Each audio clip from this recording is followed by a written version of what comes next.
and thanks for joining me this week. And we're joined by somebody I call a legend in what he does, Guy Gilchrist. He's a comic creator, a comic artist, and his resume is just unbelievable. He's coming to the Atlanta area here on April 14th and 15th. He's best known as Jim Henson's cartoonist, of course, from the Muppets, and he's done just about everything, including drawing the Muppets comic strip for years. Basically created the Muppet Babies, instrumental in creation of Fraggle Rock, and then he also penned and drew the Nancy cartoon for years. And Guy, thanks for a few minutes out of your busy schedule. Hope you can hear me okay, and thanks for coming on. Thank you, Rick. The Muppets are iconic, and kind of take me through. You were a young artist, and you were thrown in drawing the Muppets. What challenges did that present, and how excited were you? Well, as far as the challenges, it was all of them. How excited was I? Scared to death and thrilled. Yes, I was very, very young, and I tried out for this job, writing, not just drawing the Muppets, but writing and drawing the Muppets, the Muppet Show comic strip that was going to be in newspapers all around the world, in every newspaper. And back then, having a comic strip like that puts you in front of literally millions and millions of people every single day. And this was in, 80 countries, something like that. And so, being a young guy, and this was my first taste of, national spotlight, and the characters were already legendary. They were already iconic in my mind. And this was a huge responsibility for me. The way that I got through it, Rick, was instead of thinking about the millions of people out there, I concentrated on pleasing Jim Henson himself. If Jim was happy with what I wrote and I drew, then I figured that I was doing my job. And that's how I got over the stage fright of all of it. Yeah, dealing with Jim Henson, an honor. He passed that baton to you, and you kind of ran with it. How much pressure was that? Well, Jim was incredibly sweet in that he was helping all along the way. Jim loved the comics, and his favorite comic strip was Pogo. And he thought that I drew and inked a little bit like Walt Kelly. And that was one of the reasons I had the job. Jim surrounded me with his writers, his best writer, his head writer, Jerry Jewell, was consulting on the strip. Michael K. Frith, who was his art director, was my day-to-day boss and my instructor on how to draw. And so he put a tremendous team around me to buoy me up. And Jim was a very humble guy, very quiet guy, and he liked to energize and to pep up the team around him and lift everybody up with him.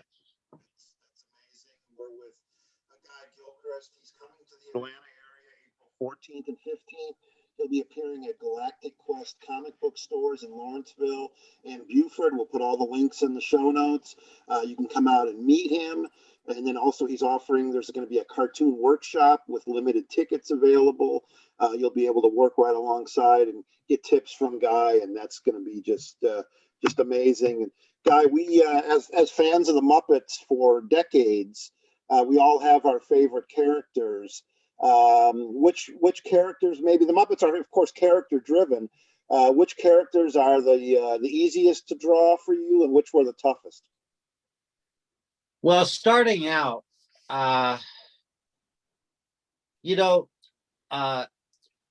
it's not like that. It's not like that.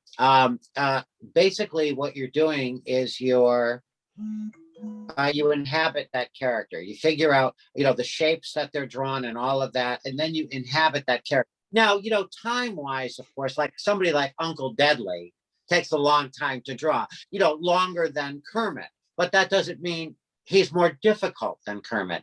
The whole idea always, Rick, is that we want to bring the life that is the character through the line and through the drawing. And so however long that takes for that to happen, that's how we go. I always say that I don't draw the characters like the puppets are, like what they actually look like. I draw them what they feel like. They're alive. I remember when I first met Jim told me, Guy, some of your drawings are good, some are very good, and some are great. But we don't want any of that. We want wonderful. And then he held his hand up and he introduced me to Kermit. There was no Kermit on his hand, but he introduced me to Kermit. And I watched his hand and he animated the character there right for me. And I understood that unlike other jobs that I had had in the past where I was working in Chuck Jones's style, let's say for Chuck Jones, or working in a Disney style for one of Disney's artists. In this particular case, I was now creating cartoon characters based on these puppets that were alive and had life going through them in the personage of the person that was manipulating, and acting the character, whether it was, Jim or Frank or Jerry, whoever it happened to be.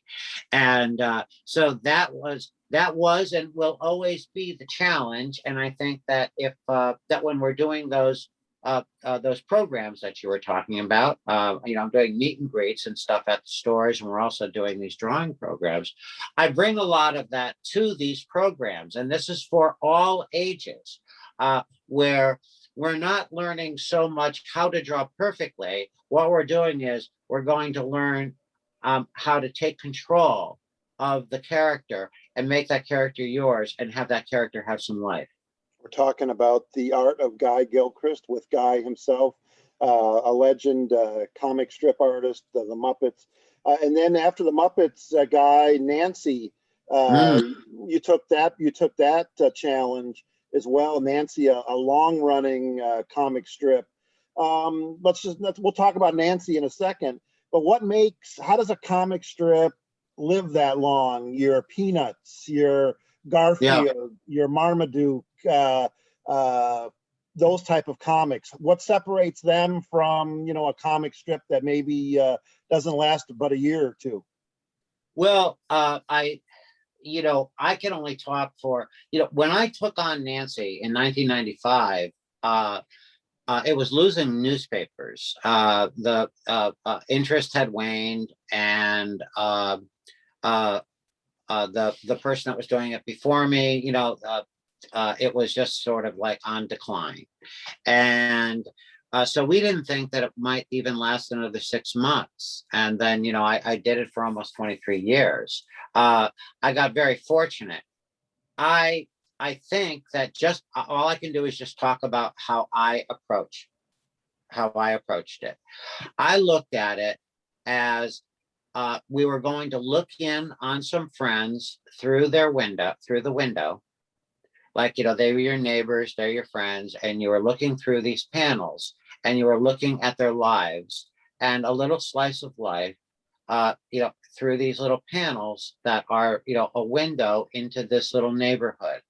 And it was going to be something that could reflect something fun and maybe some love and some joy, a slice of life to you. I always looked at the characters and they're orphans, being raised by Aunt Fritzy, who's not even their real mom. And she's basically raising Sluggo too. He's an orphan. I looked at it as as people that needed people, that people were choosing their family, and there was going to be a lot of love in it. And then the other thing that I did, Rick, was I didn't use a lot of words. I know that Nancy is very popular all around the world, and I knew from the letters that we had gotten over the many years that she was very popular in Asia, very popular in the Latin culture, and all around the world.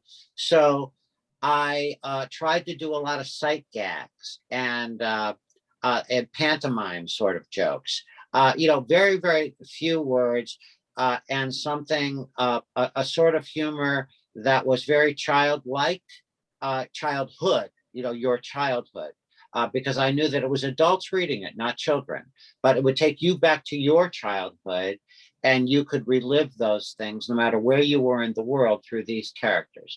And that was the way that I approached it. The characters would climb trees, ride bikes, go on skateboards, go fishing, skim stones, walk, go for a walk, never anything that really cost any money.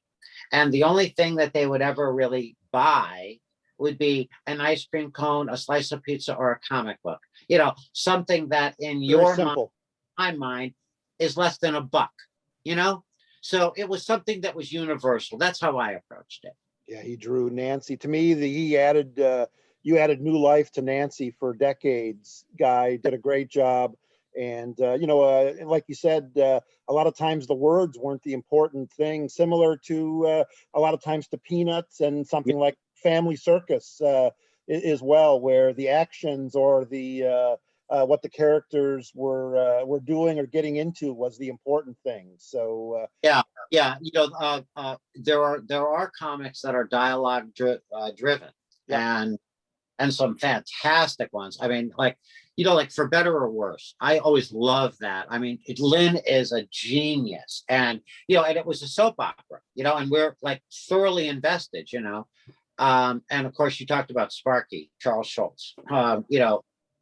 I mean, he did both. I mean, he had dialogue and emotion and feeling driven stuff, but also pantomime jokes.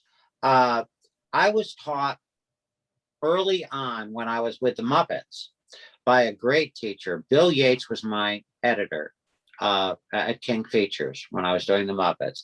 And he told me, Guy, watch the silent films, watch Laurel and Hardy, watch Chaplin, watch Harold Lloyd. And the greatest joke has no words. So take it from there. And I took that to heart. Sometimes there are dialogue jokes and stuff. And of course, I did all of that. But I tried very much to try to keep the words to a minimum and have the emotions and the actions speak. Yeah, a lot of that is timeless humor, and it never gets old. So wrapping up here with Guy Gilchrist, this has been a treat, Guy, and you're wearing one of the coolest T-shirts I've seen in a while too. The Muppets band. Animal is my favorite Muppet. So There we go. You hit the nail right on the head with the T-shirt, and you got Kermit right next to you. Oh my gosh! Here, we'll do just finish. We'll just do the last part, okay? Someday we'll find it, the rainbow connection, the lovers, the dreamers, and you too. You're amazing, Guy. You added life to the Muppets for years, and Nancy, and I know you got some new projects you'll be talking about when you come to Atlanta, and we'll put all that information in the show notes. Getting low on time here. Thanks so much for coming on, and we'll see you soon. Hope to see you when you come to town. Me too, Rick. Thank you so much. God bless. Truly a pleasure. Thank you.